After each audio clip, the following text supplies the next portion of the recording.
강원 브리핑입니다.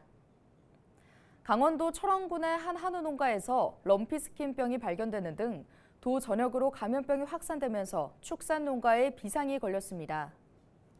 강원특별자치도는 30일 철원군 갈마릅의 한 한우 농가에서 의심 신고가 접수돼 검사를 의뢰한 결과 럼피스킨병 감염이 확인됐다고 밝혔습니다.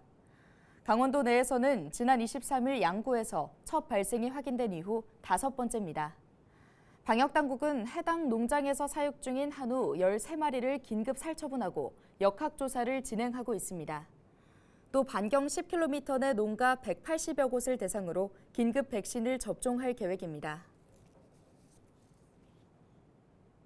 30일 새벽 2시 45분쯤 홍천군 화촌면 야시대리의 한 목조주택에서 불이 나 1시간여 만에 꺼졌습니다. 이 불로 주택 건물이 모두 불에 탔고 집주인 A씨가 대피 중 손과 발에 화상을 입었습니다. 소방당국은 보일러 연통이 과열되면서 불이 난 것으로 보고 정확한 화재 원인을 조사하고 있습니다.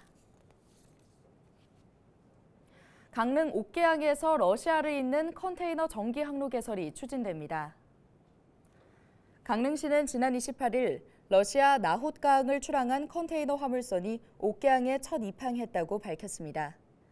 8,000톤급 컨테이너 화물선은 이날 러시아산 우두 펠릿을 실은 20피트 컨테이너 50개를 옥계항에 하역했습니다. 운송업체는 앞으로 2차례 시범 운항한 뒤 12월부터 매주 한 차례씩 러시아 블라디보스토크항에서 옥계항을 오가는 정기 노선을 개설할 예정입니다. 강릉시는 이에 앞서 지난 4월 강원자치도 수출입 업체와 업무 협약을 맺고 8월부터 일본 부산 옥계 노선을 운항하고 있습니다. 448만 명, 3개 이상의 금융기관에서 돈을 빌린 다중 채무자의 수입니다.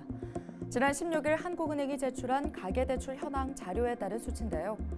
국민 10명 중 1명이 다중 채무자인 셈입니다. 다중 채무자는 끌어올 수 있는 대출을 모두 끌어모아 더 이상 대출 여력이 없는 사람들로 한은과 금융당국이 집중 감시하는 취약금융계층인데요. 이런 금융 취약계층이 관련 통계 작성 이래 가장 많은 수치에 도달했습니다.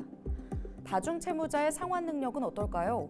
이들의 평균 총부채 원리금 상환 비율은 61.5%로 연소득의 61.5%를 원금과 이자를 갚는 데 쓰는 것으로 나타났습니다. 이번 통계에서 또 하나 우려되는 부분이 있습니다. 흔히들 통장을 스친다라고 하죠. 버는 돈의 100%를 그대로 빚을 갚는 데 쓰는 사람이 가계대출자 중 8.6%, 171만 명이나 되는 것으로 확인했습니다.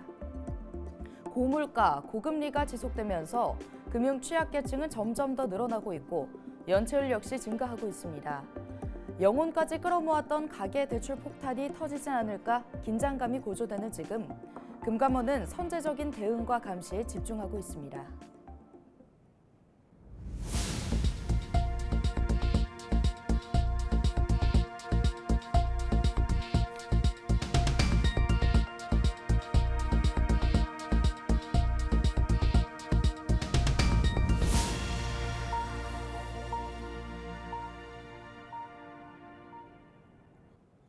지난 26일 럼피스킨병이 발생한 횡성군이 확산 방지를 위해 강도 높은 방역을 추진하고 있습니다. 이에 따라 30일부터 발생 지역 반경 3km 내 2개의 초소를 24시간 운영합니다.